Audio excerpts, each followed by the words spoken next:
ZRDC monthly ZRDC Symposium, which is held monthly. And in addition, I would like to thank the ZRDC Director for Research and Innovation, Dr. Chisala, for inviting me, for speaking on me to come and speak here.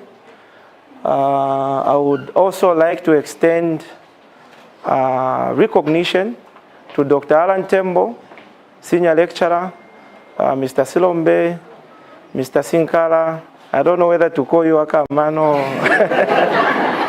Senior Lecturer, Mr. Saidi, the President's Union there, Mr. Peter, right? Peter, or Gift, Gift, yes. And then also the Mr. Namakando there, who is the Secretary, Academic Affairs in the Union. And I would also like to extend to all of you who have come and listen to my speech. I think it's very important that I acknowledge your presence, and I thank you for coming, and let's move together as we try and look at this particular topic of discussion, which is very important and timely, like Dr. Chisala mentioned. My name has already been introduced. I'm Mr. Dani Musenge, who is currently the Dean of the School of Engineering at Information and Communications University. I am here to come and discuss a pertinent topic, a pertinent issue, which is looking at bridging academia and industry. Bridging academia and industry, putting in place scientific writing for impactful research as well as industrial integration in Zambia. This is a very important topic because I believe most of you, when you are coming to university, that notion to say, I need to get my degree. Once I get my degree, I need to be employed by government, which shouldn't be the case. In this 21st century, we need to change the narrative. We need to change how we approach to these issues because we are having a lot of challenges as Zambians already. We have seen how the newly elected president in the United States of America is changing policy, is making presidential orders. And if you look at that, that should be able to push you and work hard as a country, as youths, because you are the people that we have now who are going to take over from us.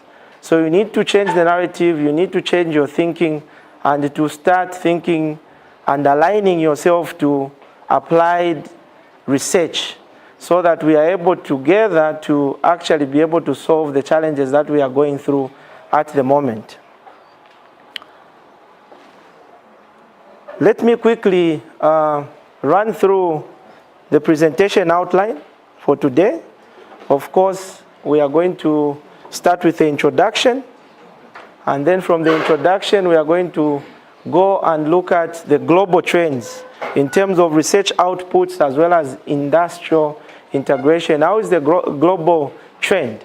How has countries in the Western world, in Africa, performed in terms of research outputs, in terms of innovation, and in terms of innovations and integration to industry?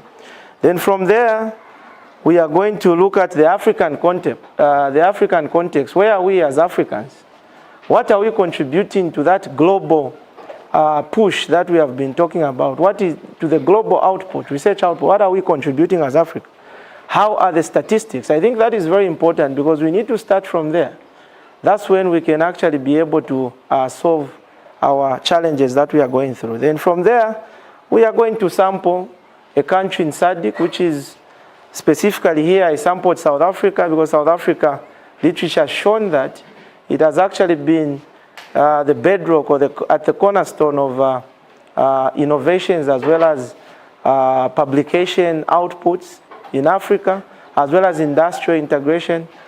And it is actually currently contributing about 30% of the continent's research output as well as industrial integration, meaning they are doing far much better than most of the countries in the continent, in Africa. This is why we picked on South Africa as a case study in the Southern Africa and in Africa at large, based on that thinking.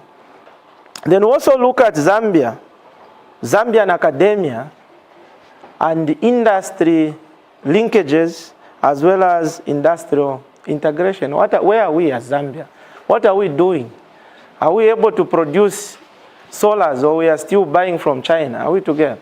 So where are we? How are we integrating in terms of research and industrial integration? Where are we? So we need to look at those statistics as well as the case studies to see what our universities are doing within our country, which is very important. Then from there, obviously, we'll just look at scientific writing for industrial integration. Just a recap, I know scientific writing is also a very huge topic. It's not something that we can discuss now because we need to go deeper on how to write systematically, how to ensure that we write according to that standard that actually exists at global level for our findings to be acceptable wherever that we publish them or we disseminate to. Then obviously, we will need to also look at recommendations for strengthening the academia industry collaborations in Zambia. We cannot look at these issues minus ensuring that we also recommend, we need to recommend, so that whatever that we are going to discuss, obviously after this, we are going to have a discussion. We are going to have an interaction so that whoever has got an idea, you want to contribute something, you want to ask a question, you'll be able to discuss. So we need to give recommendations, and those recommendations may work in terms of addressing the issues that we are having at the moment as a country. Because obviously for you to solve problems, you start with your own house, then now you go to your neighbors, not so. So I think it will be important for us to give recommendations. Then we'll look at the conclusion. What is our takeaways from these presentations, and so on and so forth.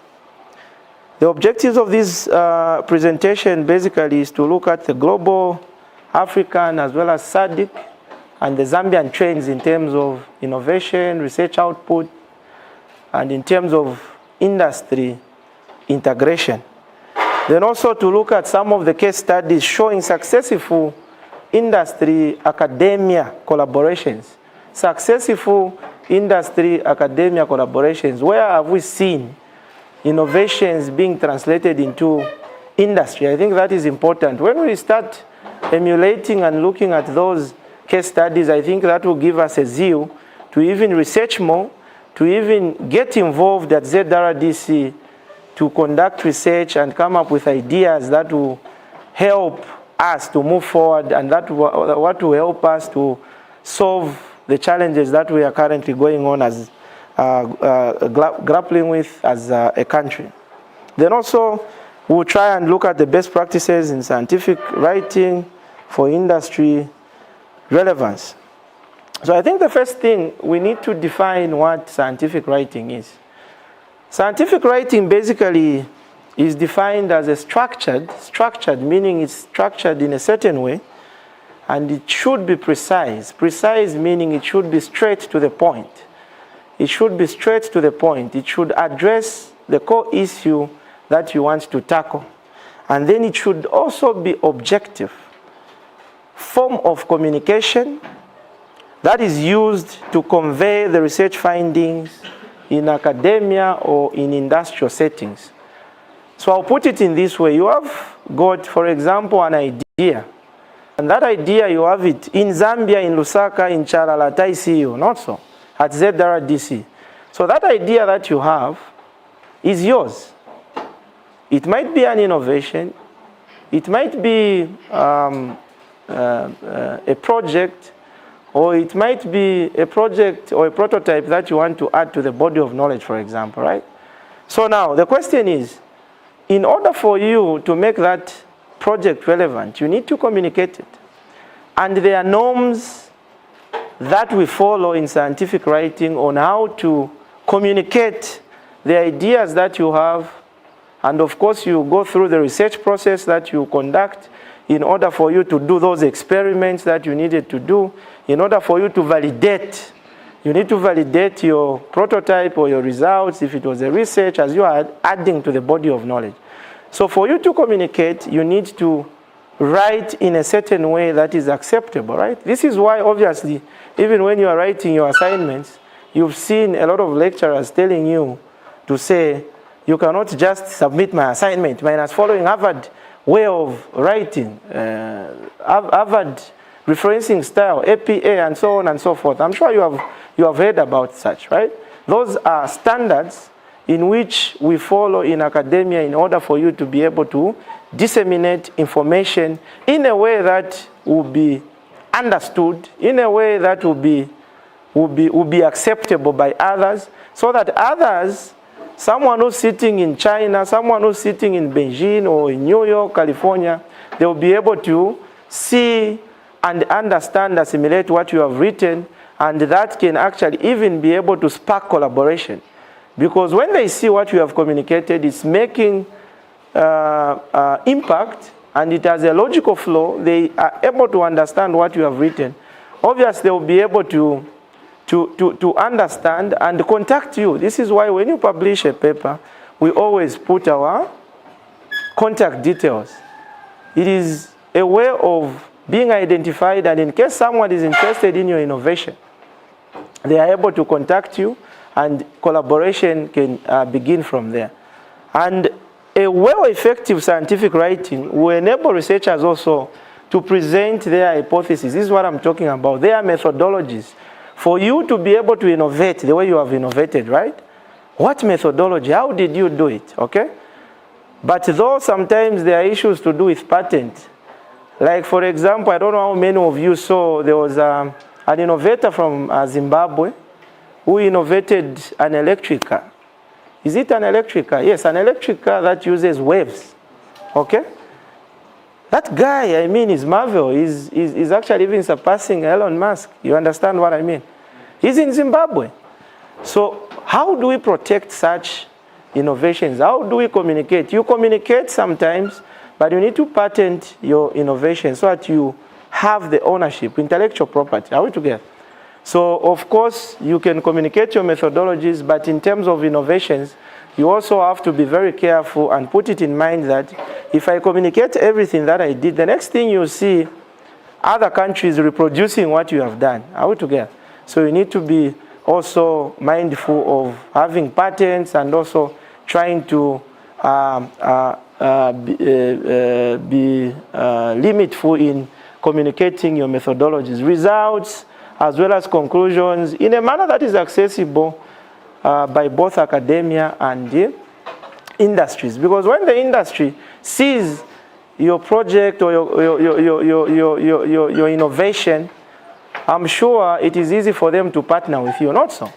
And once you partner with industry, usually you need to commercialize your project. We've seen projects that have been commercialized. In case you don't understand what I mean by commercialize, I mean you start making a profit out of your innovation. Are we together? This is why we need policy that will be able to protect innovations in this country so that our young scientists, our young aspiring scientists are able to commercialize so that they can make money out of that after they make a communication. We move on. I'm sure we have been wondering where universities came from, and I think from my literature that I reviewed, I discovered that the earliest universities emerged in the Middle Ages. In the Middle Ages. That is a long time. In the Middle Ages, and primarily these universities that came around that time, they were only focusing on mainly religious as well as philosophical learning. And they began as educational centers where you just gather, you start communicating philosophical ideologies, they will learn about religion, because this came after Jesus Christ had already died, AD. Are we together? And I just want us to look at some of the notable early universities that we can think of, and you'd be surprised to note that actually the earliest university started in Africa. That is University of Al Qurain in Morocco, which was founded in 1859. Not 1859, I beg your pardon, in 859 AD in Morocco. Where is Morocco? It's in Africa. So if the first university began in Africa, and then we have someone who's telling us that we can't do it, I think that is not fair enough on us. Not so. That is Morocco. It started in Morocco. You can check Google. You have got Google. You Google the oldest university in the world. You realize that it began actually in Morocco, and that is according to the report by UNESCO in 2022. In Morocco, it is one of the oldest universities in the world. Then we've got also University of Bologna, which was founded somewhere in 1088. That is Italy. In Italy, 1088. That's a long time. 1088 AD as well. The University of Bologna is believed to be the first modern university that focused on law, medicine, as well as philosophy. Philosophy has always been there because most of these theories that we learn about, especially my colleagues from social science, you learn a lot of philosophies, a lot of theories. Actually, philosophy is the foundation of even applied research, these ideologies that we apply today and so on and so forth. Then we also have the University of Oxford. Most of you know the University of Oxford from the UK. Somewhere it was founded in 1096 or just before 1096 in the UK. That is quite a long time, Middle Age, okay? And this university has been known for some time now, for pioneering the structured higher education or education in Europe. They pioneered and they contributed largely, immensely to the university education in Europe, modern day Europe. Let's come back home, right? Let's come back home. Obviously, we have looked at some of the oldest universities, but now home also, I think it is important to have it in mind and know what universities we have in Zambia. And all these universities that you are seeing here, for public universities, they are established under the Act of Parliament, as well as the private universities, and they are all registered with the Higher Education Authority. For a university to run in Zambia, you need to register it to the Higher Education Authority. So we've got the University of Zambia there. I'm sure almost all of you know the University of Zambia because it's the largest university in Zambia. It is, if I'm not mistaken, in Zambia, it is the oldest university, and it was established immediately after we got independence in 1965, and it was made public to the people, or first people enrolled in 1966. That's when people started actually learning at the University of Zambia. Copperbelt University, established in 1987. Mulungushi University, somewhere 2006. All these are public universities. Kwame Nkrumah University, it was a college, educational college, which was also actually transitioned or transformed from a college to university. We've got Levi Mwanawasa Medical University, Chalimbana there, Mukuba University, Palabana University, Kapasa Makasa University. All these are public universities that are contributing to research outputs in Zambia. Private universities, of course, we've got Cavendish University, we've got Lusaka Apex Medical University, we have got Northrise University, Texila University, American University, we've got the Zambia Catholic University, we have the University of Lusaka, and we have the Information and Communications University in Lusaka as well. So of course, as at now, as of 2025, that's why I think I put the link there. You can go and check on the link. I think we are slightly above 50.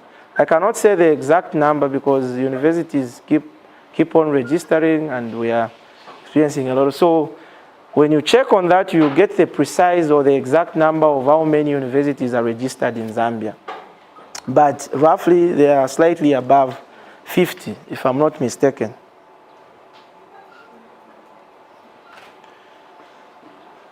What was then the purpose of the early universities? Or rather, I would say, what is the purpose of universities? It's just to get a degree, you get employed, then you start earning a salary, or you need to contribute to some knowledge in some way.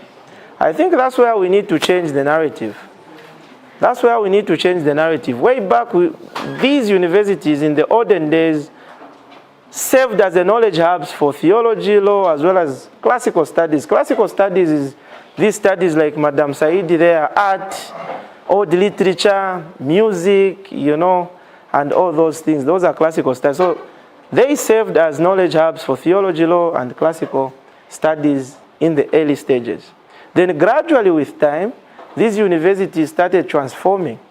They started transforming now into centers of scientific as well as applied research. In other words, these universities started innovations. These universities started contributing to the body of knowledge. Even where we are right now, there are people who even invented. There's an innovator who innovated this camera that ICU TV is using. Don't you believe that? There's someone who innovated. Obviously, they innovated because there was some theory that was founded in the university, and they applied that theory to be able to innovate this camera. And now, people are even able to see me wherever they are. They can be as far as the UK, United States, and so on. So there's power in innovation. So we are saying gradually these universities evolved in centers of applied scientific research, which was a good thing. So now, let us look at the case studies of some of applied research in universities and industry. We have got notable universities all over the world that have been instrumental and have played a crucial role in actually applied research or innovation, or in, I would put it as in contributing to industry. So of course, we do understand that universities as well as industries have actually historically collaborated to drive technological as well as economic progress. What do we mean economic progress? Let's say in Zambia we start producing solar panels, right? If the SADC region wants to buy solar panels, we are going to be supplying to them, not so. That will mean that we will have a lot of forex, not so. And if we have a lot of forex in the country, it will mean that our economic status, the GDP, and all those economic parameters will go up, not so. And then the status of the person in the rural area will change, not so. And we won't have to depend now on Donald Trump to be able to fund us in order for us to put medicines in the hospitals. You understand that? That is the importance of being innovative and actually contributing to industry. We need to produce. And this production should be enhanced or facilitated by the university, not so. The universities, because we are the custodians of knowledge. I'm sure where you are coming from, you are even saying, no, me, I'm a university student. You are even walking majestically, not so. I'm a university student, I'm studying a degree. But the question is, what are you doing? ZRDC is there. It has given you the platform. If you've got an idea, they will fund you. But it's just you. The problem is with you. You don't want to be innovative. So we need to change the narrative. I'm emphasizing on this. Now, let us look at the case studies. Case studies globally. Of course, I will mention another university which I didn't put here because I might be biased. I need to look at the Western Europe. I also need to look at the Eastern Bloc. It is very important because, you know, there's always technological fights between the Eastern and the Western Europe. Only Africa is not part of that. But we are trying. South Africa is representing us. But we need to bring it to Zambia. So the case studies, I'm sure all of you or most of you have heard about the MIT University, right? The MIT University as well as industrial innovation. So an MIT University is a university in America that has actually contributed immensely to industrial revolution. Actually, it was even founded based on that ideology. It needed to contribute to the industrial revolution that was happening during that time when it was established. It is found in the USA, and from what we are seeing there, it is a university that has participated and highly collaborated with industry and the technological sector that has produced major advancements in computing. Now you are using ChatGPT. The AI that you are using is coming from where? It's coming from those university labs like MIT. we are talking about aerospace engineering. It is coming from those labs and those ideas, those theories that we learn in class, in a classroom. So that's where all those innovations are coming from. So already you can see that between that and the industry, there is a link, okay? We have theoretical knowledge that we are using to conduct applied research, and from that applied research we have a product, and that product is what we are talking about, the AI, the aerospace. You've seen that Americans go to space a lot, even China, North Korea, South Korea, Russia, and all that. So you find that all that is actually being done from universities and commercialized in industry. Today, if we are supposed to go to war, I'm sure we'll be buying equipment from those countries, and they'll be making money, not so. That's why sometimes they say even war, sometimes it's just facilitated so that big countries, those that are selling these equipments, they make money. You understand what I mean? So innovation is always the cornerstone of advancement and also economic progress for any country. We need to produce in order for us to solve societal challenges and to also be able to actually emancipate ourselves from the economy. Then we have also Stanford University in the USA, which has extensively partnered with Silicon Valley in researching semiconductors. Most of you are doing ICTs. I'm sure you have used a lot of Arduinos, those the iodes and so on and so forth. Those came from universities like Stanford University in USA, and these and many more. These are just case studies that we are using, but these universities have actually contributed much to technological advancement, and since they've contributed to technological advancement, they've also contributed to economic progress of these countries. Altogether, they've contributed because all of us here in Zambia, we use Arduinos, not so for our projects. Do we know where they are manufactured? In the USA. So when you buy, whether be it eBay, be it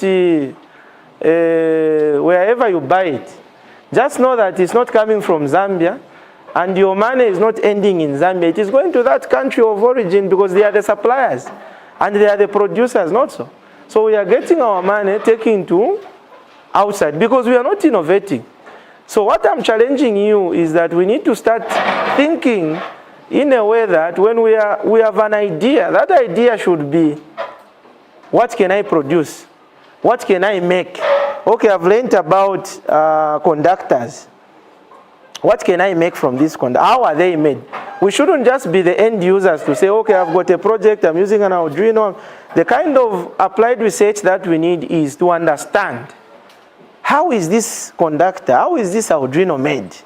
Can we also actually be able to make such a semiconductor here, right here in Zambia, so that when we are successful, we can start now selling. We commercialize we patent first of all, and we commercialize our innovation. And you will make profit, you employ people, and then the country will benefit also because you are importing, right? You are exporting, sorry. So those are some of the case studies. And by the way, I just needed to emphasize, all these universities that you are seeing there, MIT and Stanford universities, these are research universities that are private universities in the USA, private. They are not public universities. Then we also have Fraunhofer institutes in Germany. If you Google Fraunhofer Institute in Germany, you actually be able to see that this institute has actually contributed much also to a lot of R&D in companies. It has contributed a lot and worked a lot with industries in Germany and all over the world in automation, renewable energy, as well as material science, So research center that is actually just working with the industry. Okay, it's a research center guided by the principles of a university, but it is working with industries to produce and commercialize ideas. Then also, it might not be there, but in Japan, there's a university also called Tohoku University, for example.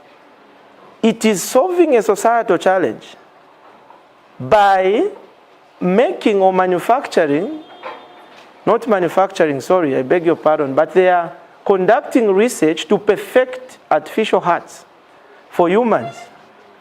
And what happens is that these universities are funded by the industry. The industry funds the university in order for it to conduct research, to conduct experiments in their labs so that whatever they need they have, so that they validate the workability of that artificial heart, okay?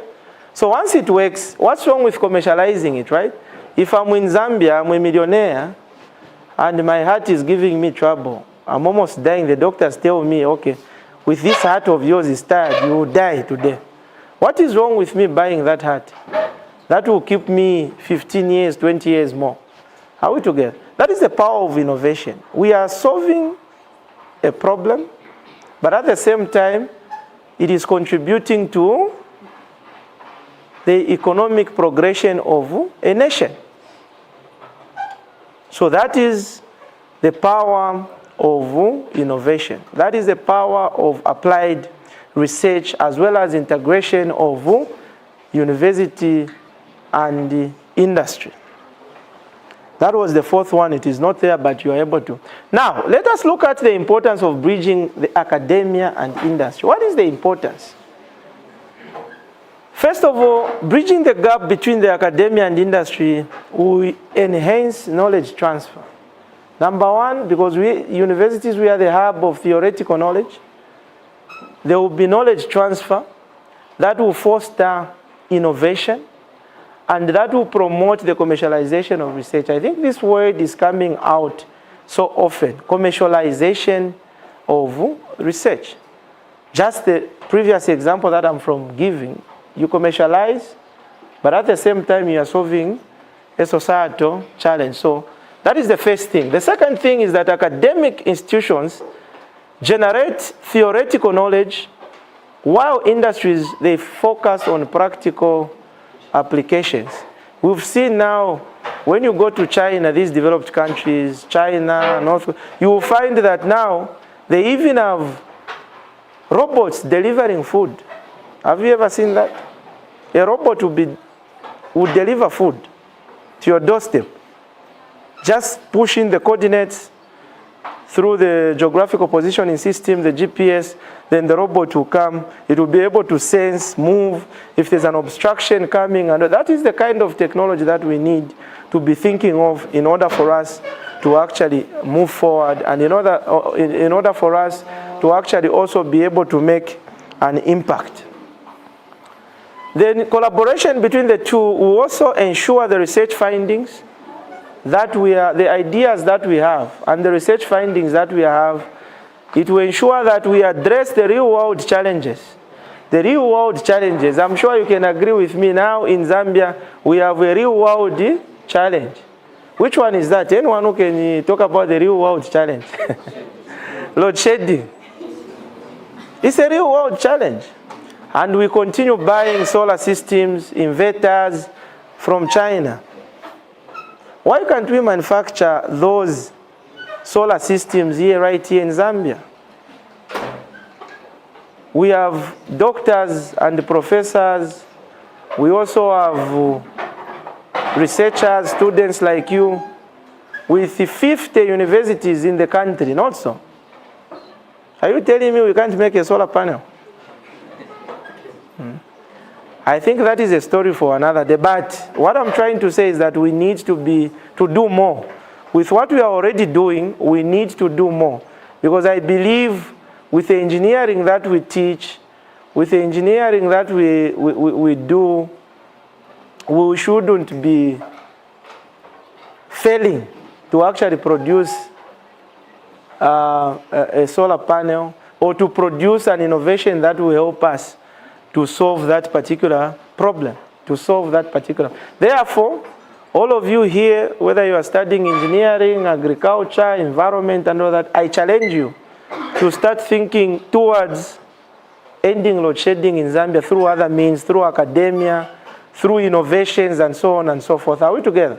Start thinking in those lines. There's bioenergy, there is engineering. We can see how we can coin ideas and see how we can get support from ZRDC and other funding institutions like the National Institute for NISA, National Institute for Science and Technology. Yes, we need to come up with an idea. What is important is to have an idea. You learn in class, then you have an idea and see how best you can harness it. Because this is a real problem and it has actually affected all of us. We can no longer be depending on other countries to actually be able to solve these problems. We need homegrown solutions as Zambia and as Zambian universities. So we challenge each other, all the universities, be private, be government universities, public, let's work together, let's collaborate, and let's embrace even those that are coming from private universities with good ideas that can actually help us to come out from these challenges that we are facing. We can, already in Zambia, we know that there's manufacturing of medications, but I think we need to do more. We need to do more researches. We don't need to have ARVs coming from other countries, India and all that. Why can't we manufacture here? We have pharmacy scientists who have trained in pharmaceutical studies or sciences, biomedical engineers. They can do that. We need to innovate. We need to be self-reliant, so that even if aid is cut, you just say, okay, the plant is in Makeni, we've got enough stock to last us for the next 5 years, we'll be okay. As we think of the next immediate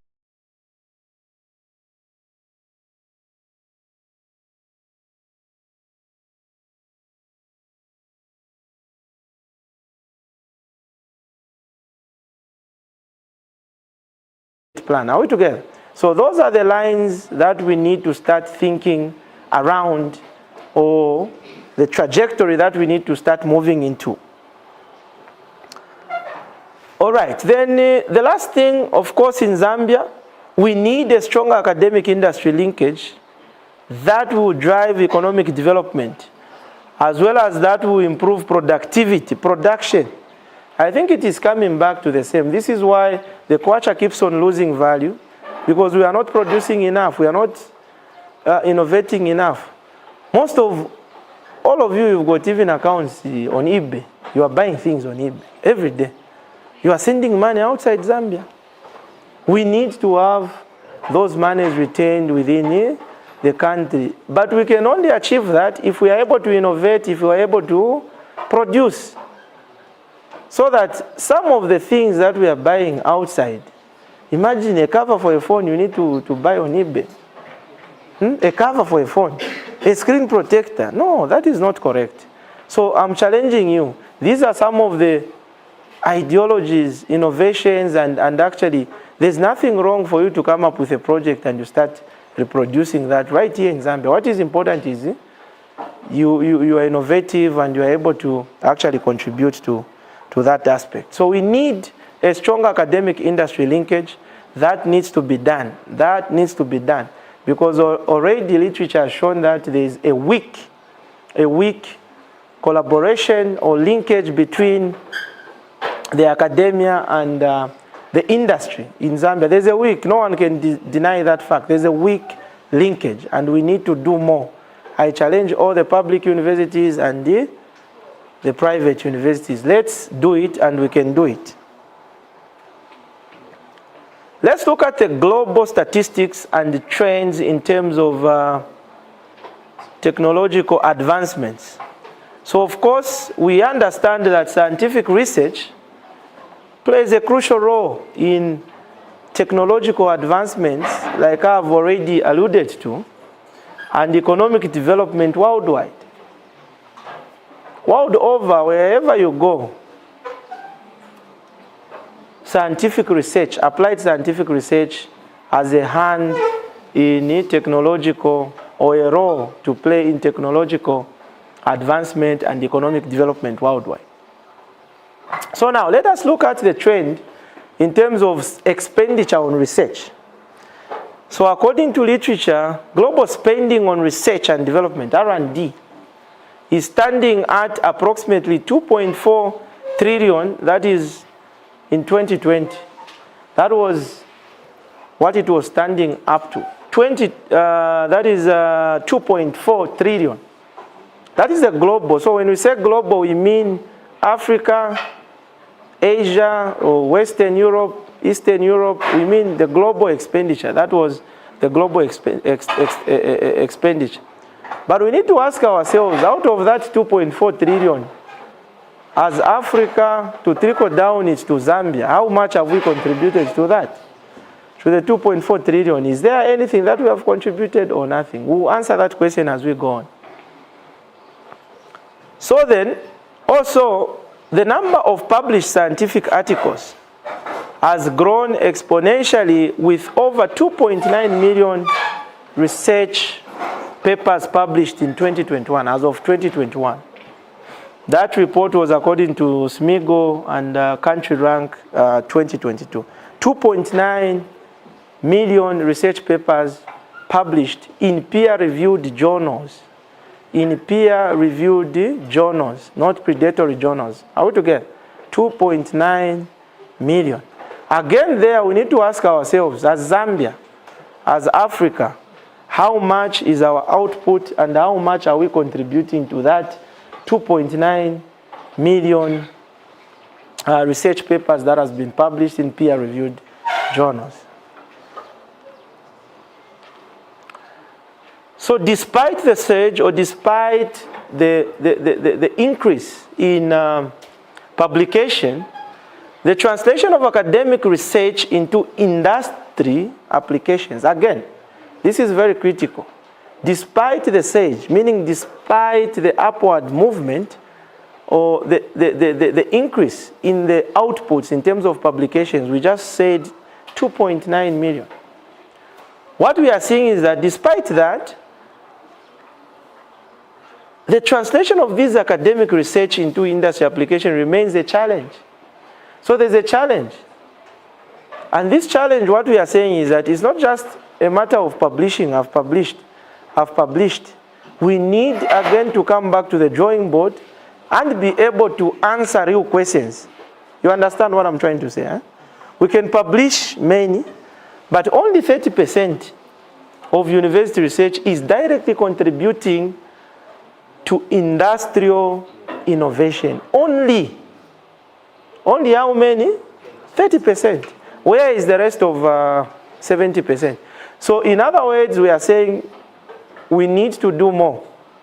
And when you look at that 30%, if we are able to quantify it, you realize that you find China, USA, maybe a bit of UK, and then Germany, those G7 countries, or G20, are we together?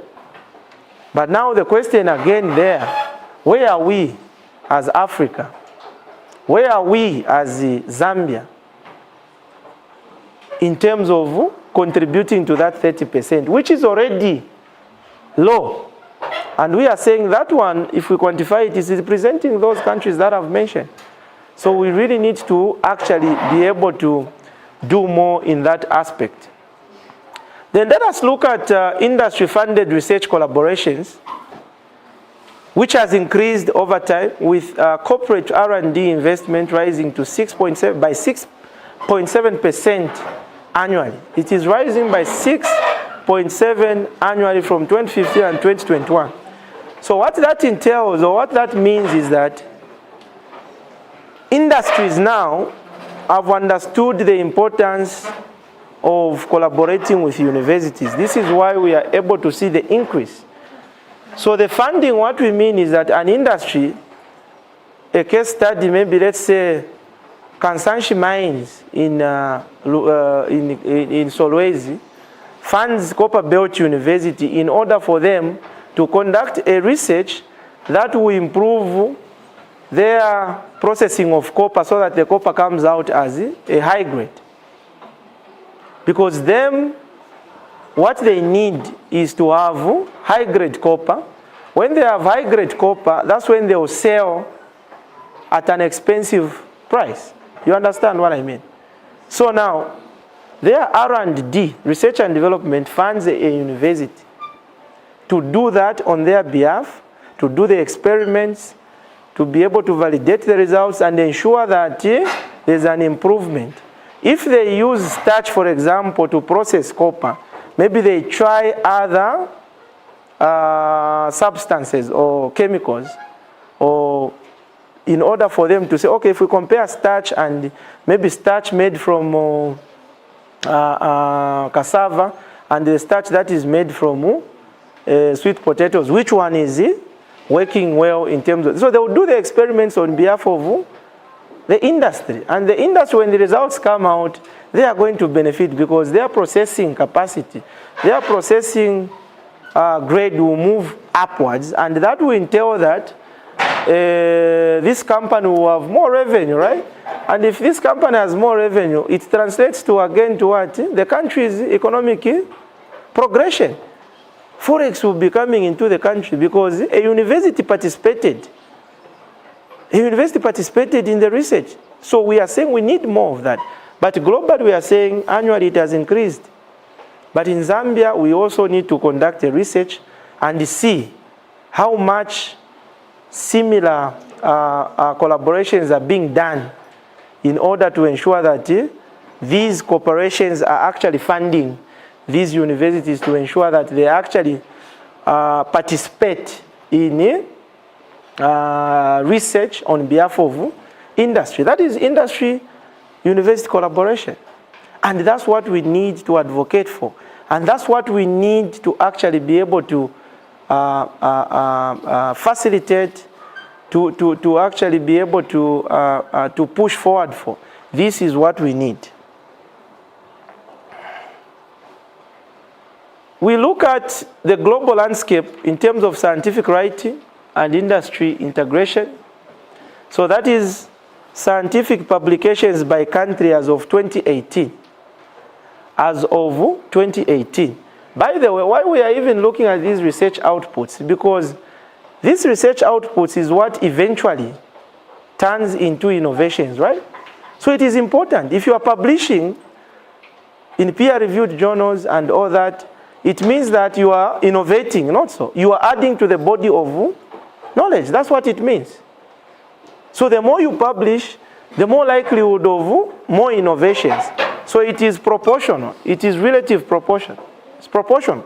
The more outputs, research outputs, the more publications, the more innovations comes forth. Not so. Because we actually conduct research looking at a hypothesis, right, or problem solving. So the more we publish, the more it translates into innovations. That's what we are talking about there. So there, when you look at the graph, you will see that China is leading in terms of research output, publications.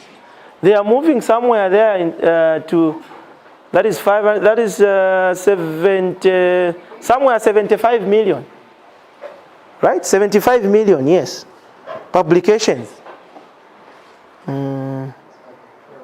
Is it 1,000? 70? No, it's actually 74. Yeah, because that is 500,000. So slightly above 500,000. That's what China is producing in terms of research output. That is a good indication for innovation. That is a good indication for innovation in a country. And that is a good, this is why you see China, everything that we are using, you say, invoke China. No, you are using invoke China, it's of course, invoke China, because they are researching and constantly coming up with new innovations, new technologies, new what. That's what they are doing always. And Chinese, when you look at them, they are even good at copying. They will see something in America, they will come and redo it and reproduce it in a more cheaper way or something like that. So innovations is very key. This is why their economy is actually rising at a high rate. And actually, it is becoming one of the superpowers economically. And then it is followed by the USA. And then we have India there. India is doing fine as well. This is why you saw, I think India was added to the and it is able to be found in the likes of the BRICS and so on and so forth, because it has got a strong research output. What that entails is that in India, there's a lot of innovations that are going on. Even when you look at military innovation in India, you realize that they are actually even gone as far as nuclear. That's how far India has gone. All that is linking to university research, applied research. This is why we need to do more. Then we have Germany there, then we have Japan, and so on and so forth. Are we together?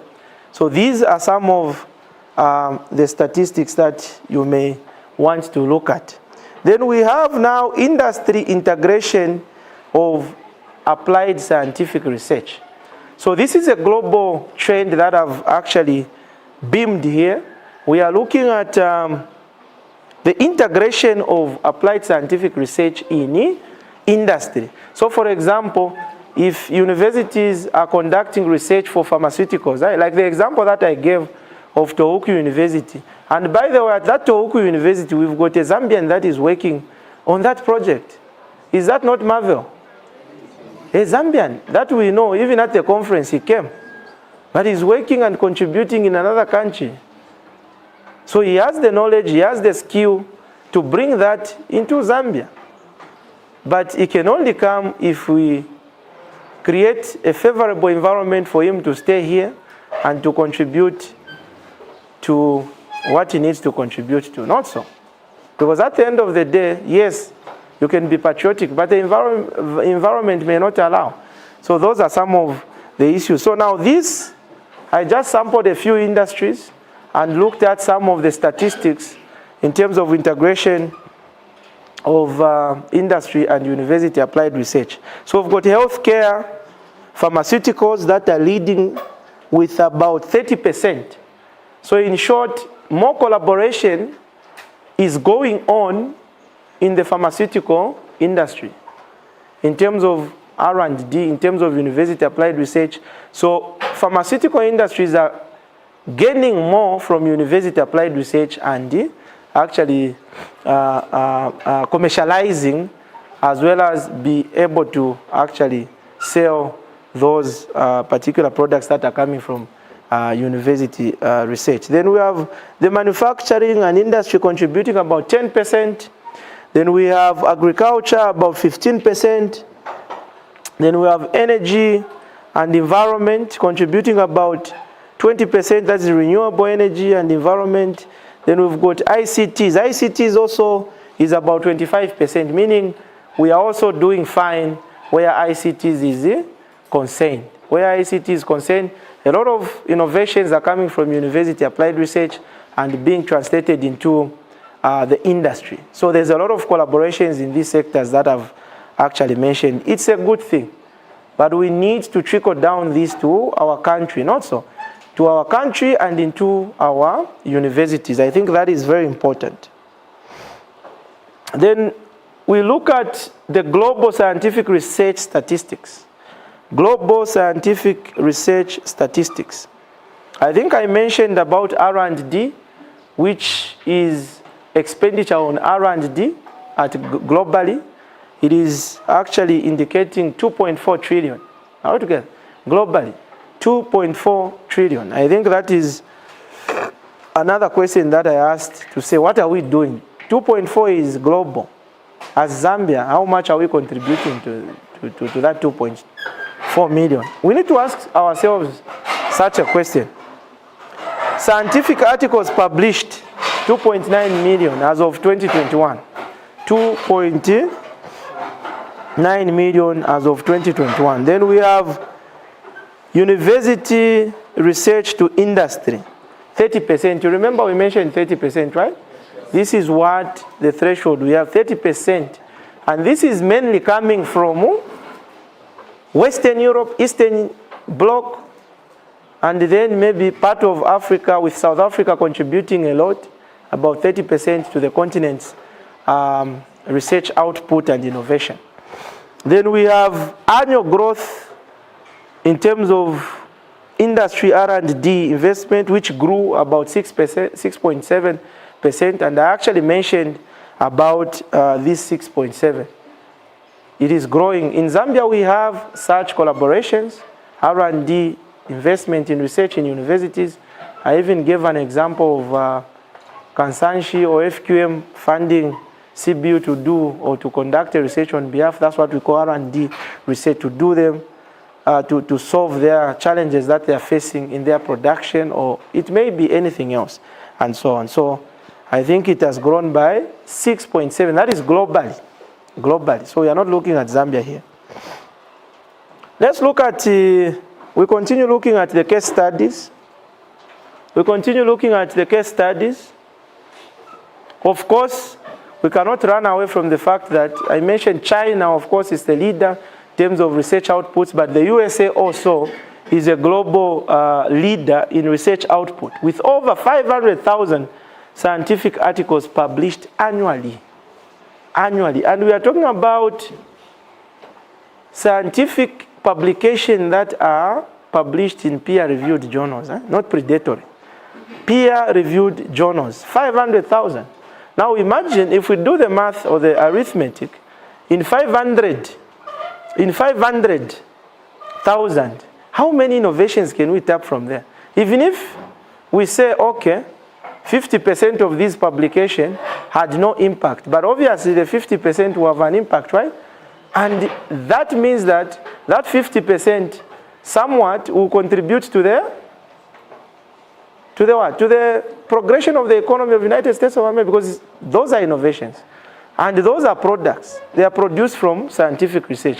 It means that those products, if commercialized, they will start bringing money into the country. And this is why you see these countries continue to be the best economies of the world, because that's what they are doing.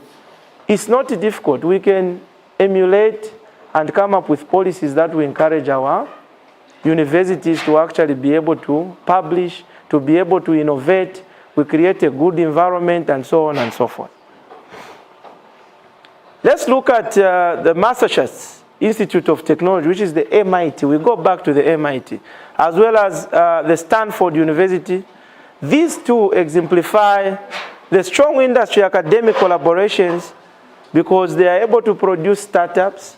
They are able to create patents. If you have an innovation here, we need to patent it, so that we are able to actually commercialize and be able to contribute and fuel the economy. Altogether. And fuel the economy, because when you commercialize, your product might not only be needed in Zambia, but it's a product that might be needed elsewhere. You understand, right?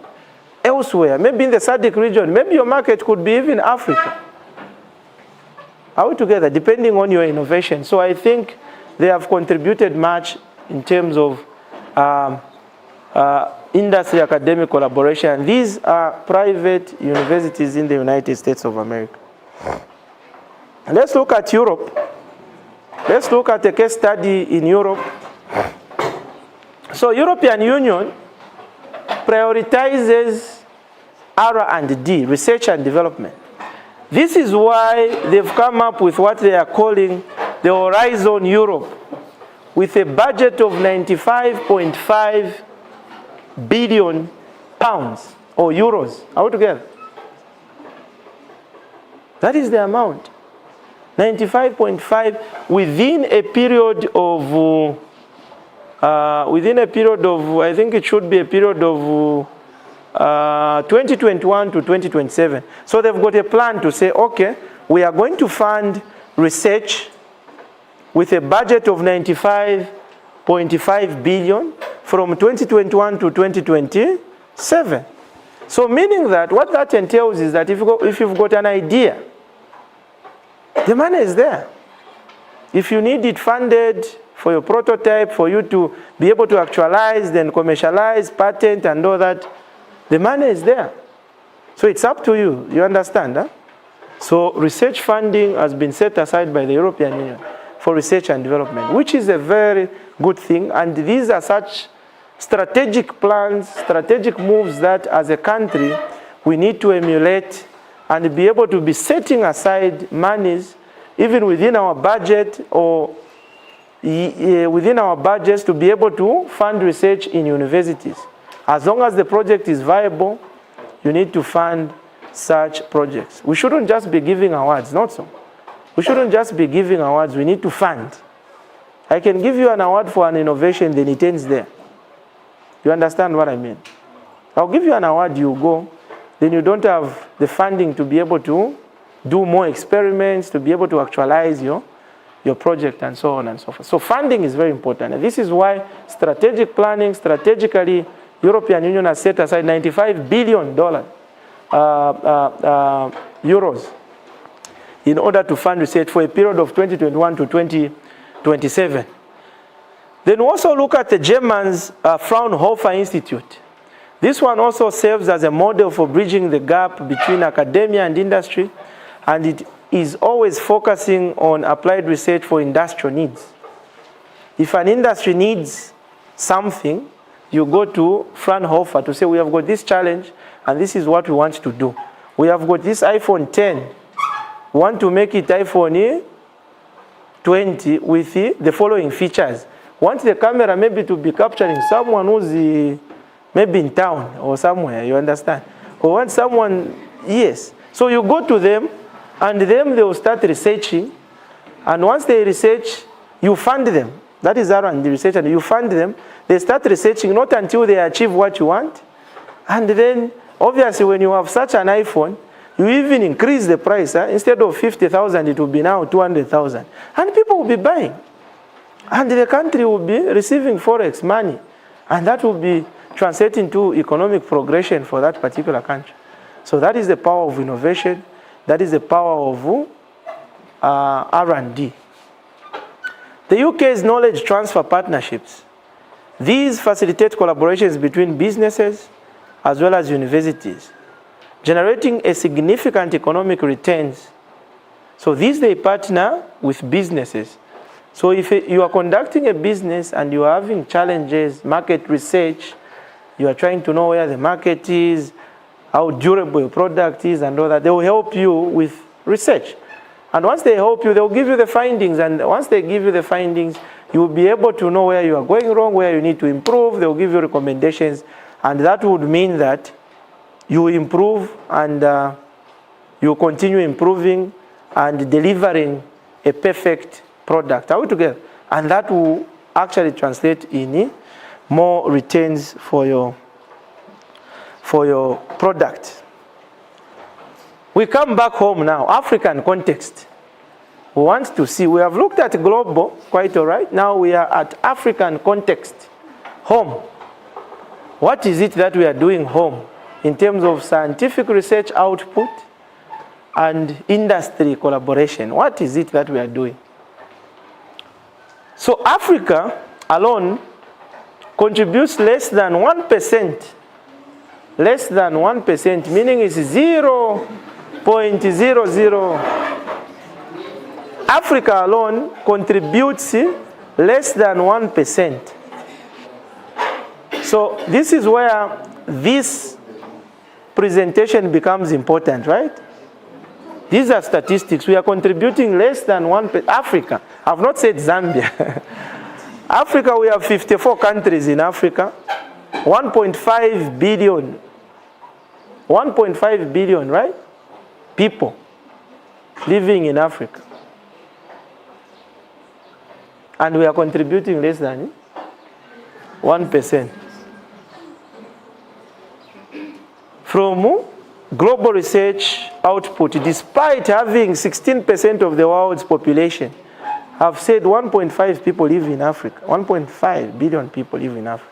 And yet we are contributing, with 54 countries, we are contributing less than 1%.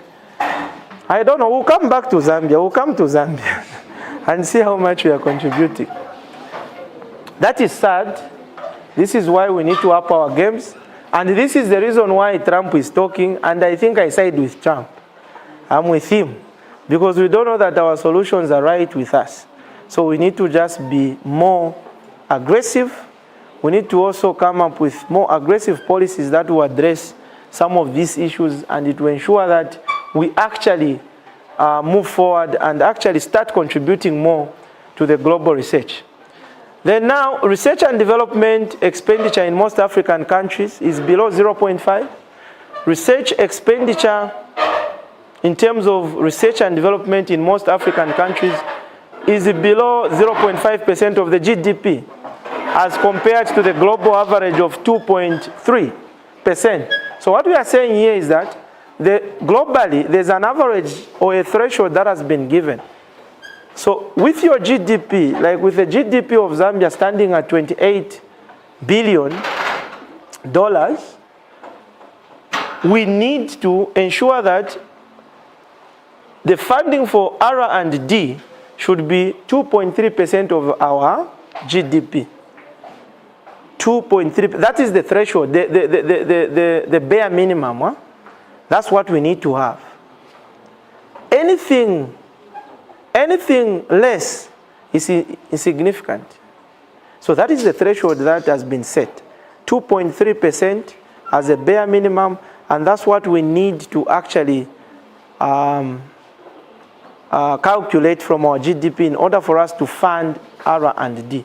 But we are saying most countries are at 0.5%, less than. So we are not doing the correct thing. This is why we are contributing less than 1% to the global research output. We need to do more there, and we need to ensure that we actually contribute more, or we keep on increasing. Key research areas. Key research areas include agriculture, healthy, renewable energy, mining, and so on and so forth. That is in Zambia and in Africa. We are mainly researching in these issues. And I'm sure now it's climate change, all these issues that we are focusing on, but we shouldn't forget about innovations in engineering and so on. And so they also actually, in as much as we want to save our Mother Earth, we also need to innovate in engineering so that we can also progress economically. So now, let us look at some of the challenges that I came across as I was reviewing my literature. The main challenges that were coming up is, number one, limited funding and infrastructure. Limited funding and infrastructure. But I would say, usually the way it is even when you are looking for funding elsewhere, right? It has to begin with you. Are we together? Our government in Zambia should be at the forefront in funding research in universities, in funding ideas that you students, researchers, experts are having. That's when now we can welcome funding from elsewhere. So to say, when we talk about funding, mostly funding that is in Zambia comes from outside. So that is a bad indication again. Meaning if those people stop funding, or those countries stop funding us, it means that we are not going to have anything. We are not going to do anything. Not so. It's like I'm supposed to come and work and I say, no, I can't go for work. You understand what I mean? Just because there's an order in the USA to say there's no funding anymore, then what do? We'll just sit. Homegrown solutions is what we are talking about. So we need to start funding ourselves as we complement with what will be coming outside our country. Then also brain draining of skilled researchers. I just talked about my colleague who's at Tohoku University there. He's there. Why is he not here? People are going, those skilled, if someone is good, is skilled. My own brother, as I speak, is in Saudi Arabia. Why is he not in Zambia? He has been gotten because he was identified that he had a skill in the mining sector. He has gone. Instead of contributing to our country, he's contributing to Saudi Arabia. So brain drain skilled researchers, workers, and all that, that will continue, innovators, that will continue. That will continue until we start funding our own research, we start creating a favorable environment for everyone to thrive and for everyone to participate and feel at home. And then you'll see that actually Zambians are even passionate. They are passionate to work in our country. They are passionate to contribute. But it's the environment sometimes that makes us, and certain policies and funding, lack of funding, the same issues that we are talking about. Then we also have weak industry-academia linkages. Weak industry-academia linkages. There's literally less linkage. There are very few workshops that universities will hold where the industry will come, conferences where the industry will come. You come together and say, gentlemen, what issues are you having? How can we come in? You discuss. You have a discourse surrounding the challenges that the industries are facing and what universities can do. So we need more of that. We need more conferences. We need more collaborations with industry and universities and so on in order for us to be able to solve such issues. So I think we need to look at that as well. Case study, South Africa. Of course, like I mentioned earlier when I was beginning my presentation, we mentioned that South Africa is leading in Africa in terms of research output. It is accounting of about 30% of the continent's scientific publication. That is according to Scopus 2023. In terms of academic output, South Africa alone has got a share of 30%. So at least you can see that South Africa is actually doing much in terms of research funding, in terms of all those issues that we need to enhance in order for us to enhance research output in our country. The Council for Scientific and Industrial Research, they've got Council for Scientific and Industrial Research, which is key in South Africa in bridging the academia and industry. So it connects the academia and industry. It also helps fund researches in universities that are later on commercialized and actually they become viable for businesses and so on and so forth. So such an institution is important. Even in Zambia we have got NISA, but we just need to do more in terms of funding so that it can actually be also on a higher notch and also be able to fund a lot of research in universities so that we encourage more output, more researchers, and so on and so forth. South Africa mining and agricultural sectors benefit from research commercializations. So the mining sector innovations in mineral extraction and environmental management is actually coming from mainly from universities. Actually, even at Copperbelt University, you see that Copperbelt University under the School of Mines, as well as University of Zambia and the School of Mines, they have actually really worked and collaborated with the mines in terms of research and innovations to improve their operations, to improve their environmental management, to come up with more good concepts of good environmental management practice and so on, and also to offer them consultants. South Africa has done well in that particular area. If we talk of agriculture, we have biotechnology research, which enhances crop resilience as well as yield. Biotechnology, we are just talking about agriculture, breeding of new varieties that are more favorable to climate, that are resilient to climate, that are resilient to pests, for example, that should be resilient to fall armyworm. Just like we were about to start to conduct a research on a variety that possibly should be resilient to fall armyworms here at ICU. It is one of our projects that we are looking up for. So these are some of the collaborations that we need. Universities should collaborate with industry, with seed companies and so on and so forth. They shouldn't be buying varieties from other countries. We have universities, we have labs here, we have experts, professors, doctors who can actually be able to help. We just need to actually enhance that aspect. They also have government policies such as the National Research and Development Strategy that promote industry collaboration. It promotes industry collaboration just like the other institution. Let's look at the output, the research output by leading African countries. By leading African countries, of course, we have South Africa that is leading there. Then we have about 30,500 outputs, that is the research publications. Then we have Egypt.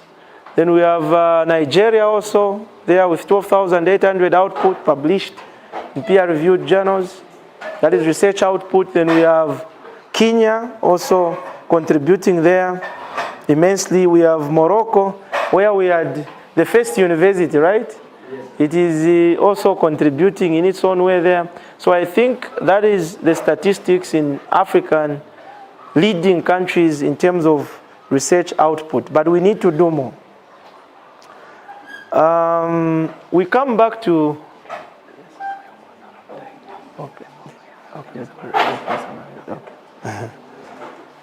yeah, so we come back to Zambia.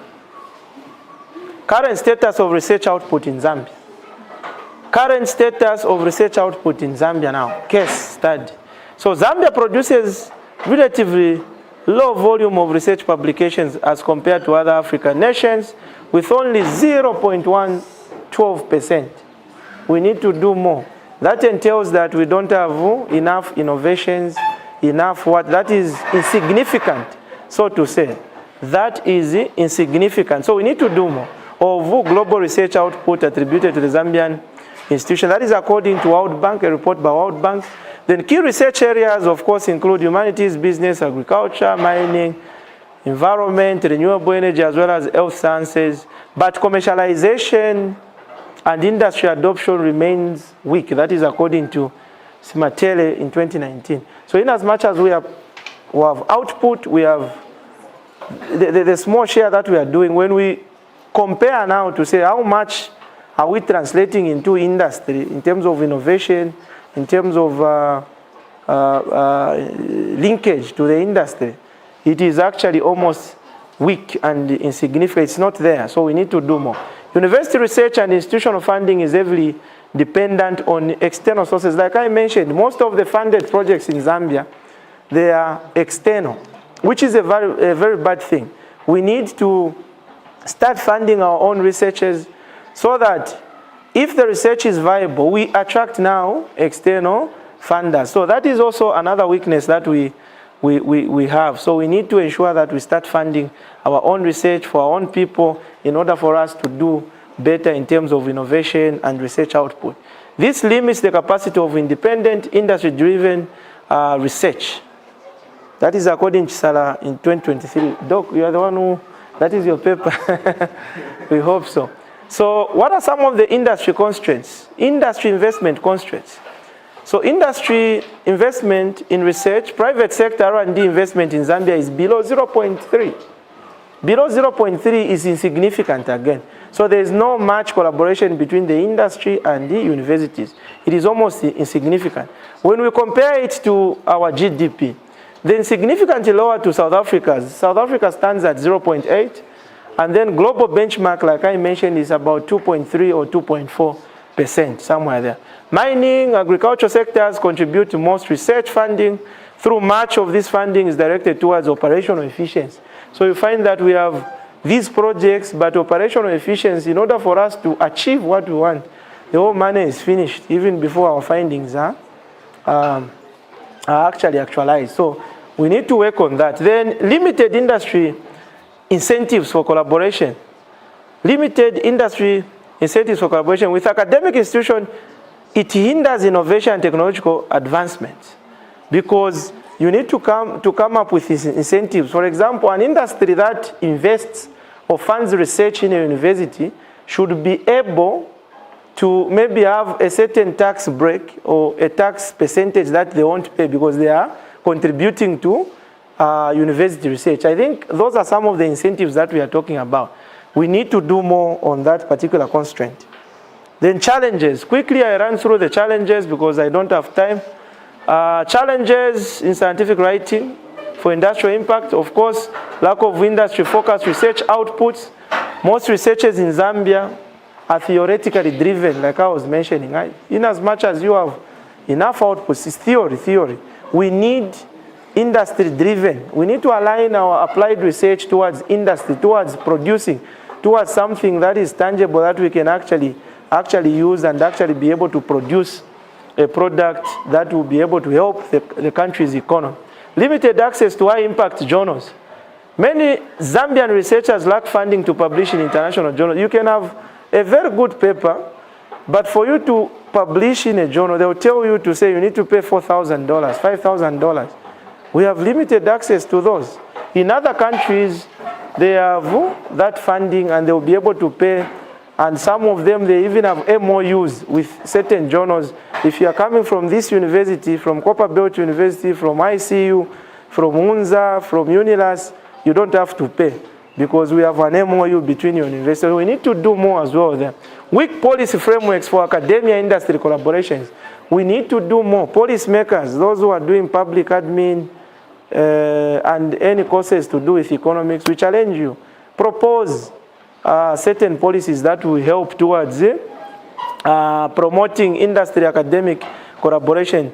And research commercialization is constrained by a lack of well-defined government policies supporting knowledge transfer.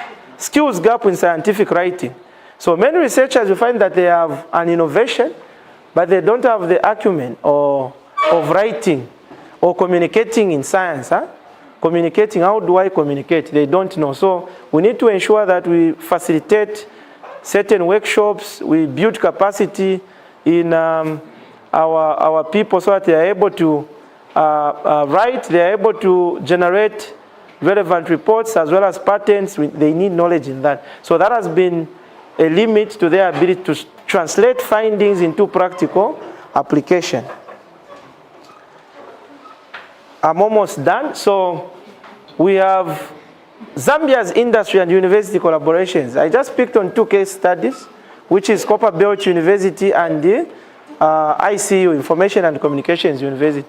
So for the Copperbelt University, obviously we've seen that Copperbelt University has emerged as a key research institution in Zambia, in Zambia's mining sector, and actually they've been conducting studies on heavy metal contamination on the Copperbelt, sustainable mining practices, as well as mineral exploration, extraction, processing, and so on and so forth.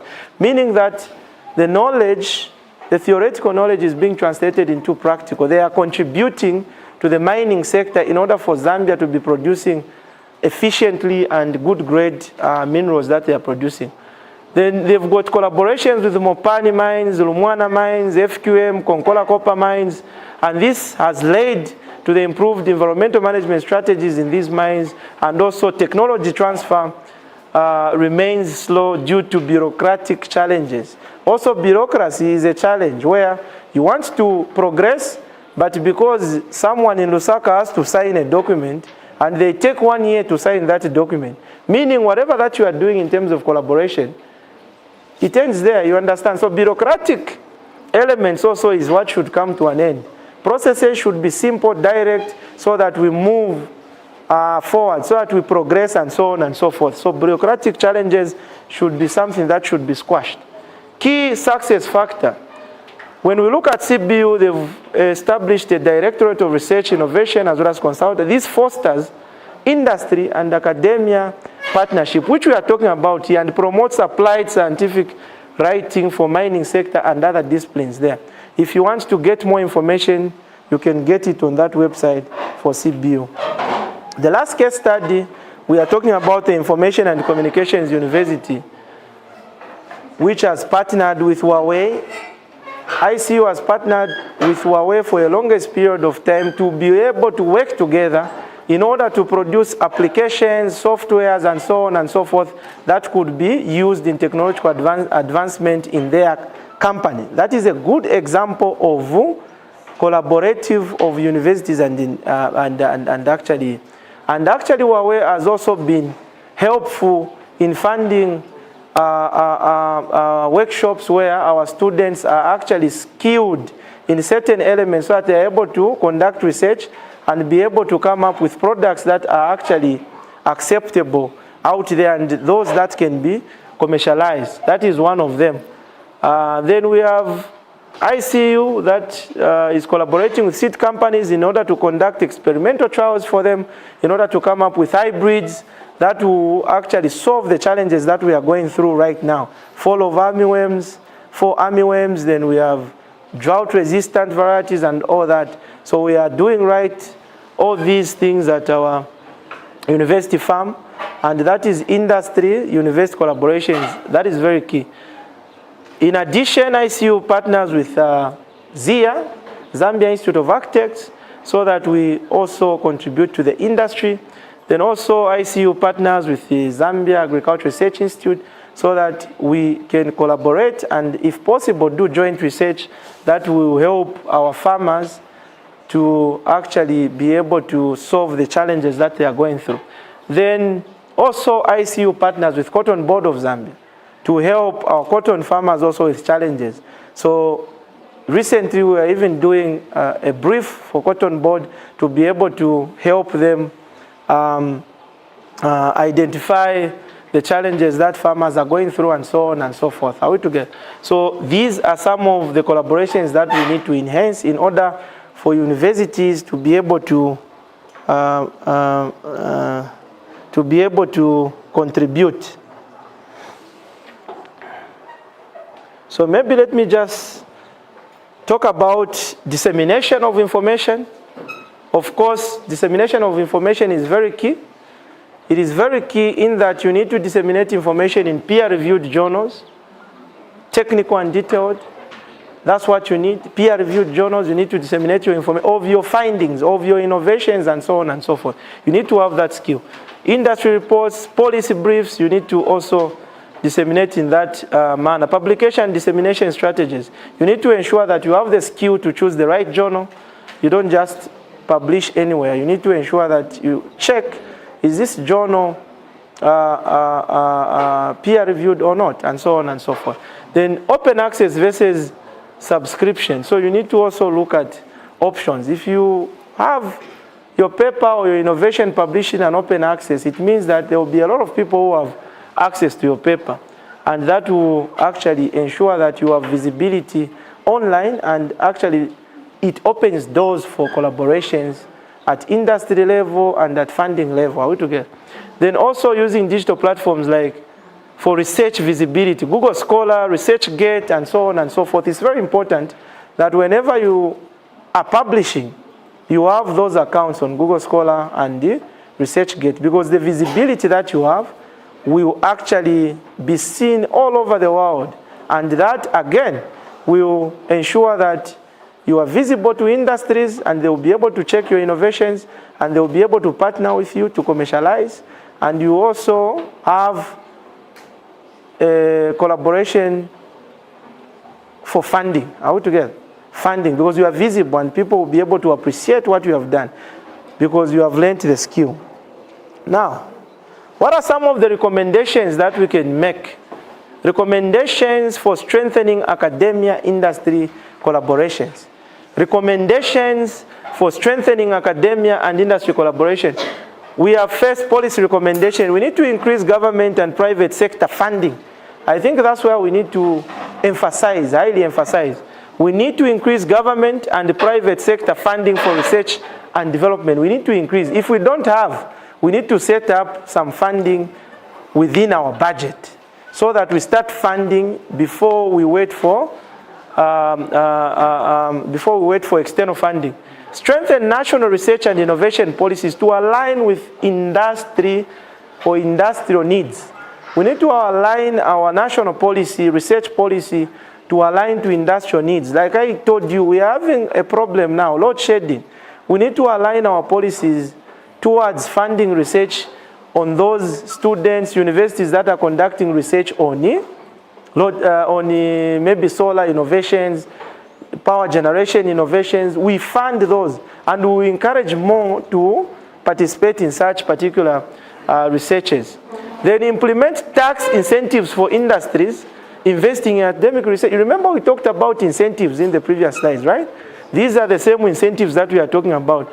Implement them so that you encourage more companies, trade kings, talk of mines, talk of, they will be investing in R&D. They will know that if we do this, if we put away so much million and put in Information and Communication University for research, we are not going to pay such a tax. Institutional recommendation, establish industry liaison offices in universities to facilitate collaboration. You need to have an office that is just looking for collaborations with industry. Develop mentorship programs linking researchers with industry experts. That is also important, because the more you interact with industry experts, that's when you appreciate what challenges they're having. And if they have challenges you identify, that will be your hypothesis. You start your research there, and then you actualize it, and in turn it will be funded so that you get your desired results that you need. Then develop mentorship programs, okay, that we have already. Encourage interdisciplinary research teams. Interdisciplinary research teams to address industry-specific challenges. We need to see where ICT students, researchers, aspiring researchers, to integrate with those in agriculture, environment, come together. Why don't you do research on the automated farming system, precision farming, automated, you need ICTs, digital platforms, are we together? For weather forecasting, and so on and so forth. We need to ensure that we have collaborations in terms of interdisciplinary. That's the only way we can actually have groundbreaking results. Scientific recommendations. Train researchers on industry-focused scientific writing, applied research, as well as knowledge translation. Promote open access publishing for wider industrial outreach.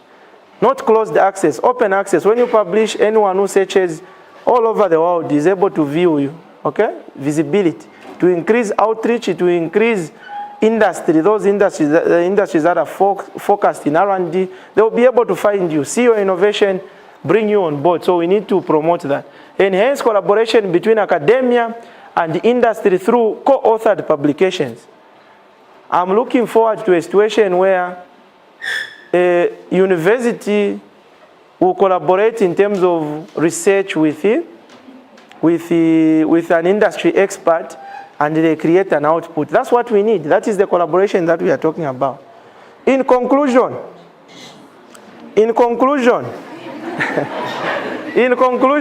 sorry, this is the conclusion. Key points. Scientific writing bridges academia and industry, and it will help foster research translation into practical applications. That is the first, I think it's very important. Strengthening research communication enhances innovation and industrial productivity. When you strengthen research communication, because when you are precise, when you are objective, when you have followed the IMRAD, the scientific way of writing, it means that you have written in a logical flow, in a logical manner, and that will ensure that those that are the recipients of the information receive it, assimilate it, understand it, and they will understand your innovation, and they will be willing to partner with you. So that is very key in what we are talking about. Effective dissemination of research finding supports policy development and economic growth. So effective research actually supports policy development, because the policies now will be made or given on empirical evidence researched data. There will be nothing like we have always been giving FISIP to people in the Western province, take 8 bags, not knowing that there's drought, the soils are bad. Give them what they need. Conduct the research. What do you need? What challenge? Do you farm? You don't farm. you end up giving them fertilizer and yet they need the fishing nets. You understand what I mean? So decisions should be made based on research, empirical data. You find out what they need. Oh, what do you need? What challenges are you facing? Okay, in this case, instead of giving you fertilizer, we are going to give you this. That's how decisions that are made based on research are made. But those that are made based on hearsays or what we know, you end up doing that. Then scientific writing drives informed decision in industries such as agriculture, mining, that is UNESCO. Enhanced research visibility attracts international collaboration. I think I've mentioned much about this. When you are visible, you attract funding, you attract collaboration. A well-structured scientific report contributes to sustainable development through evidence-based policy formulations. Call to action. This is the last slide. Call to action. The Zambian government should participate.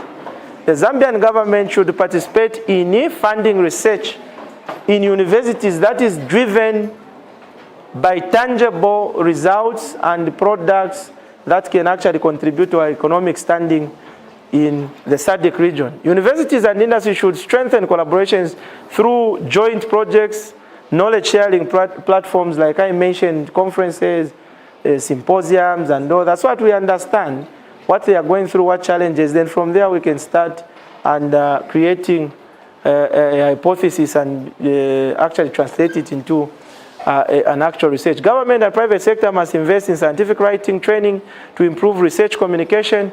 Open access publication models should be encouraged to enhance accessibility and industrial applications. Acknowledgements. I would like to thank the Information and Communications University, and most of all, the Zambia Research and Development Center for giving me this platform to have this interaction that we have had. I think it has been fruitful, mind poking. I hope from what we have discussed, you'll be able to grasp something and you'll be able to change and align yourself towards innovation that actually can help our country come out from the challenges that we're having through to the chair. Thank you very much.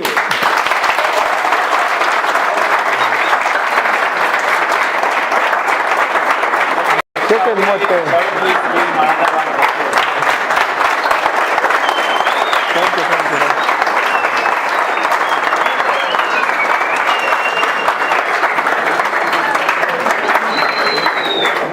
Okay, so of course we can take only 5 questions so that we can close. So any questions in the room? Or any contribution? Questions? Or contributions, even from what you have learned, from what you have read, because of that point. Doc, even those you can extend. Okay, there's a hand here. Okay, let's start with this gentleman here, then the other gentleman there, then the lady. So you tell us your name, the program of study, then give us.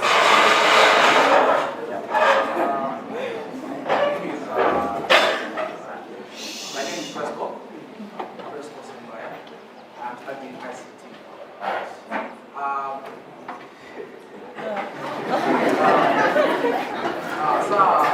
Actually, I've enjoyed the presentation and I've learned one of the things.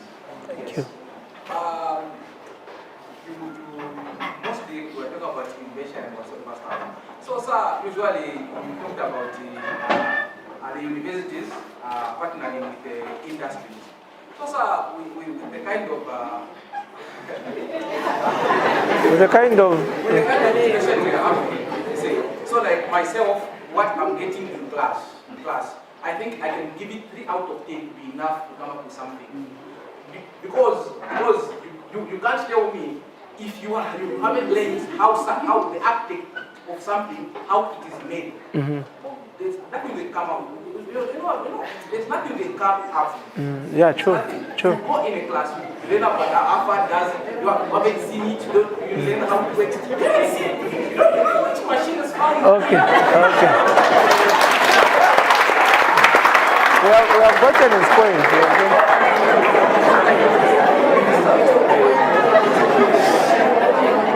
Let him speak. Let him speak. Let him finalize his question.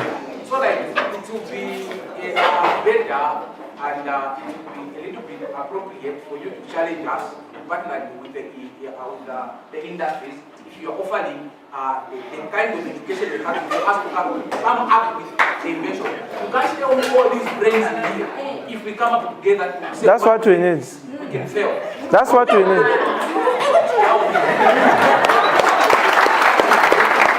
That's what we need. That's what we need. I think it was.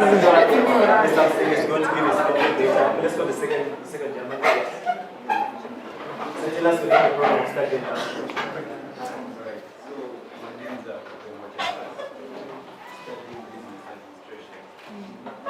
My simple question is that is there a government sector that funds research and how transparent is it? Okay. Thank you for that. Maybe I take this too. I can take this too. I think I understand what Fresco is trying to say. He's trying to say for you to be innovative, obviously you need to have a kind of education or a practical session that will ensure that you see, if you are learning about a capacitor, how is it made, you see it, the architecture of that particular thing. I think that is true, what you are saying. And nowadays, there's what we even call visual learning, right? Visual learning. Huh? Sometimes it might not be in class. In class you might not have, but you can actually check some of these things. Just take interest and check them on internet and all that, and you find more information. But that is not to say that the university is also not doing much in that regard. The university is also trying hard to ensure that all those things are actually put in place. I'm sure you have seen already that we are having labs there, we are having all sorts of things. But that we need to complement each other. The university is also thriving to ensure that all those things are put in place. You also try and do your research and be able to actually actualize what we are talking about. I think it's doable. I would give you also a challenge that before we had all these inventions, what was there? There was nothing. They invented from nothing, but you now, you even have some of these equipment, some of these technologies. I think we can start from there. We can start from there. I think that is to answer your question. Then, yes, to answer your question is Mr. O. Generous. To answer your question, in Zambia, actually, we have, number one, there's NISA. NISA, you can write it down. That is National Scientific Research and what? Technology, yeah? NISA. The National Institute of Science and Technology, yes, NISA. NISA actually funds research. NISA funds collaborative research between Zambia and in the SADC region. So they fund, and it's very transparent. So basically what you need is to have information, become a member, so at all the time they've got a cohort, they are able to actually call on you to submit your proposals. This is why it is important to have the skills in scientific writing, because the proposal, you need to write it in a certain way so that it is acceptable to them, so that they also understand what you have put in your proposal clearly. So it needs to be precise, specific, and succinct, on point, okay? So they are there. Then also, in addition, Ministry of Science and Technology, they are funding research through scholarships. Actually, they are funding from PhD level, from master's level, and then to, yes, up to master's. Then we also have the Higher Educational Loans Board. They fund research, they fund also through scholarships. That is a government program. And I'm actually a beneficiary of that. I was funded by them. I went to Russia, studied, and I came back. So there are such initiatives. What we are saying is we just need to enhance and do more so that we can have more outputs. I don't know whether I've answered your question. Okay, thank you for that. Now we'll take the last two. Yes. Then we'll continue. Thank you so much for the first work with What's the name again? Siwako. first work with So I like one point that was raised that Musha is Musala, so it's takes a lot of time trying to process certain things. That's a basic point. Then the other thing I would say is there is a system that you can start from the early childhood, bringing up the child so that the skills are identified at an early age. Is there a system that provides that way, or is it that those who have made decisions at secondary level growing up? Okay, thank you for that. We'll take the last hand.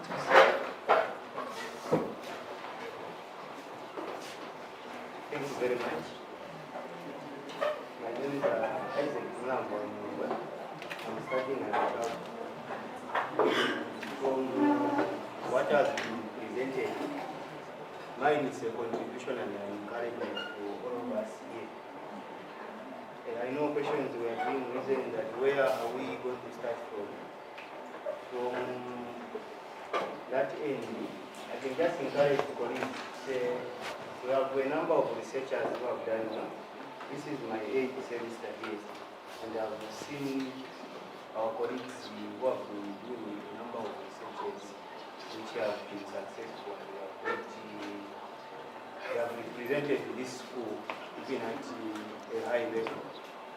So, from what was said earlier, ZRDC is a foundation for us who are the researchers to be, or who are going to join this group of researchers.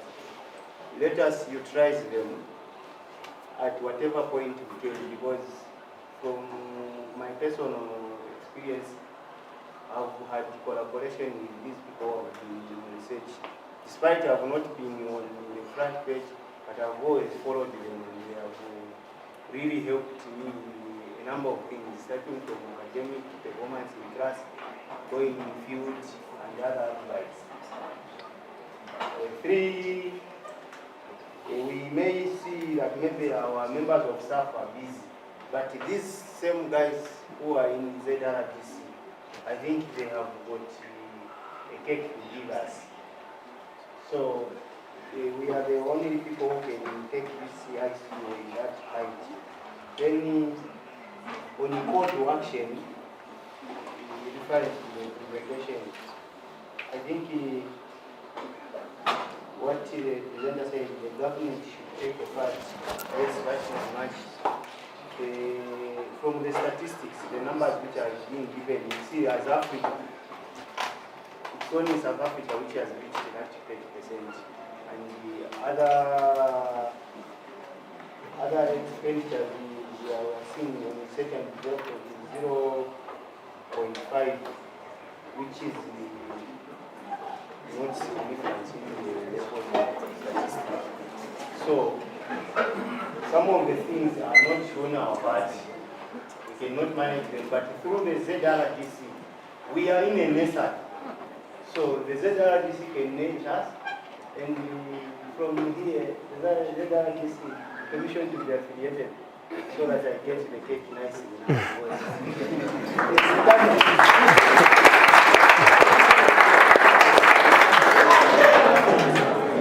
We have challenged in Zambia. We are challenging Zambia, sir, where research and development is concerned, especially where medical is. I have a prototype which has stored up to now, because when I go to a hospital to give a trial, the hospital will say no. But when I identify a patient at home, I give that patient to you. So, through collaboration, yes, ZRDC. Through ZRDC, engage Ministry of Health on their research policy on clinical parts. Let us physical researchers who hold the powder be given chance, as long as consent from the patient is given. Because the patient is bent with fire, I go to the clinician, they say that we are not allowed, because we don't do this in the hospital. But this patient is discharged from the hospital, at home we are diminished and the patient use. Then the data is now there in the books. So, Dr. Sarah, kindly take note, so that you see how you can harness. Yes. ZRDC is also trying to expand in terms of medical. Yes. So we do that. We actually engage you and then we'd like to learn more about the Yes. I think on a serious note. I think we'll have this conversation outside. Yes. Thank you so much. Yes, thank you.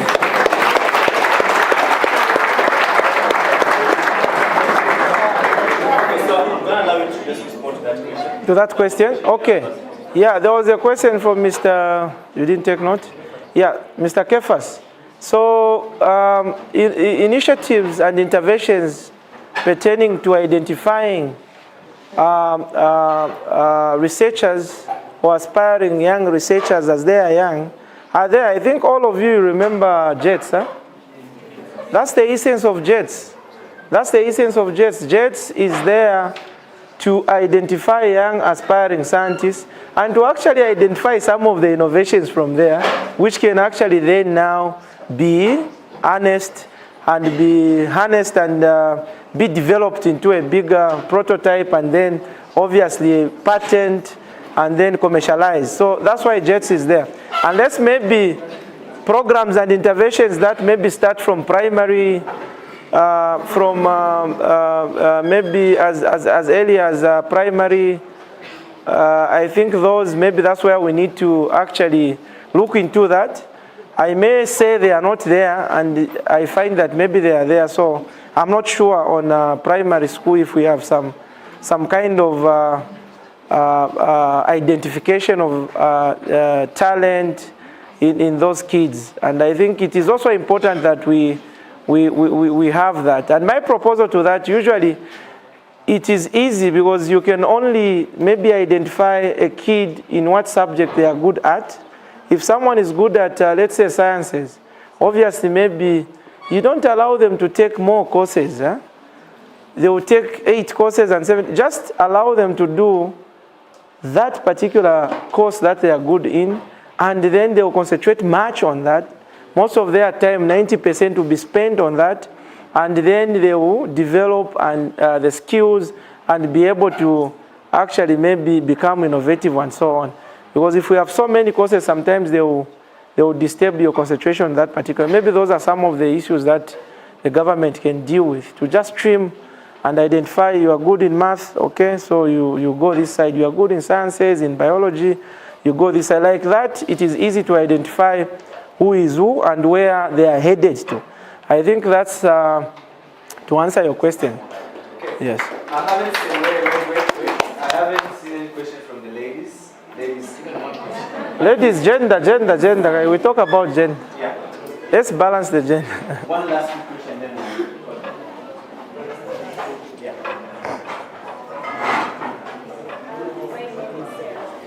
Okay.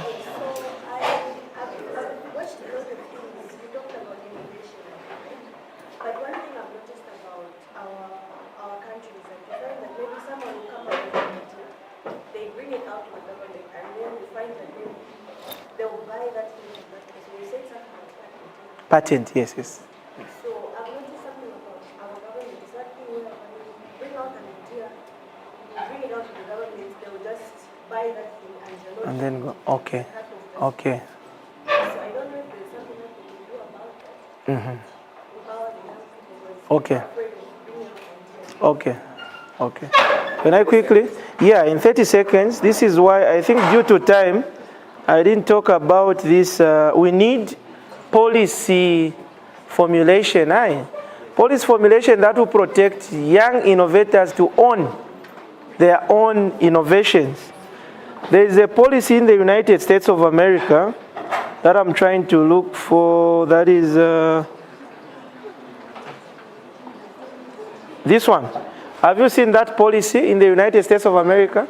It was actually established in 1980. It's called the Bow Doe, because those are the governors from Kansas City that actually came up with that enactment. And it was established in 1980. And this one enables universities and individuals to commercialize their federally funded research. So whether government has funded you, whether they have not funded you, that innovation should remain yours.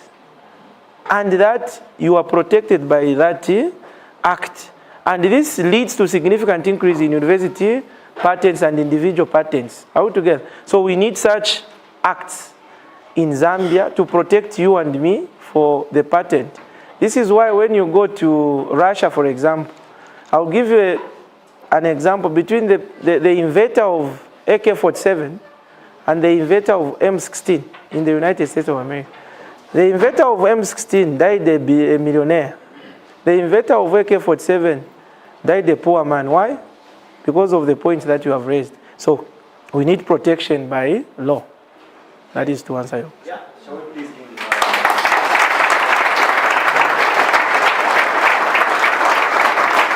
Okay, so at this point in time, I'll allow our speaker to take a seat, and then we'll allow our members of staff who are here to just give us a few answers under 30 seconds. No. Thank you very much, Dr. Sir. It will be a quick one. So we'll start with Mr. Smith, under 30 seconds. 30 seconds, just 30 seconds. 30 No. seconds. How are we? Are we enjoying? Yes, we want to give a big hand to our Dean for a good presentation. Sir, well. Thank you. Also, let's remember what you are saying. Scientific research. Let's write. Let's partner. You can partner with the lecturer and write a paper and publish it. Well, you have not graduated, eh? As you are graduating. By the time that you are graduating, you have 5 papers. You can do it.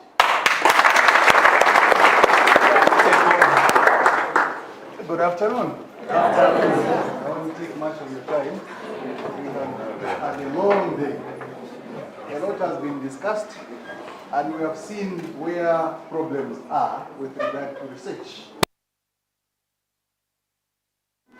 You can tell why we are where we are as Africa.